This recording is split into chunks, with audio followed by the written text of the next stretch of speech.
Hello কোয়েল। Hi sir.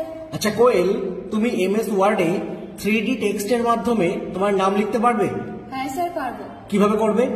এর জন্য আমাদের প্রথমে ইনসার্ট রিবনে ক্লিক করতে হবে, এরপর ওয়ার্ড আর্ট অপশনে ক্লিক করতে হবে, এরপর এখান থেকে যে কোনো একটি ওয়ার্ড আর্ট স্টাইল নিতে হবে, এরপর নামটি টাইপ করতে হবে, এরপর ওকে বাটনে ক্লিক করতে হবে, এরপর 3D এফেক্ট অপশনে ক্লিক করতে হবে, এরপর 3D কালার অপশনে গিয়ে যে কোনো একটি কালার সিলেক্ট করতে হবে, এরপর আবার 3D এফেক্ট অপশনে ক্লিক করতে হবে, এরপর লাইটিং অপশনে গিয়ে ডিম লাইট অপশন সিলেক্ট করতে হবে, এরপর আবার 3D এফেক্ট অপশনে ক্লিক করতে হবে, এরপর সারফেস অপশনে গিয়ে মেটাল অপশন সিলেক্ট করতে হবে, এরপর স্পেসিং অপশনে ক্লিক করে লুজ অপশনে ক্লিক করতে হবে, এরপর আমরা এটিকে ড্র্যাগ করে বড় করে নেব, এরপর লেখাটিকে যে কোনো দিকে মুভ করানোর জন্য টেক্সট র্যাপিং অপশনে ক্লিক করে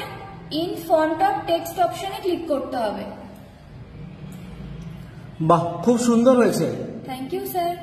ওয়েলকাম। সামনে একটা লাইট কালার দাও দেখি। Page back colour.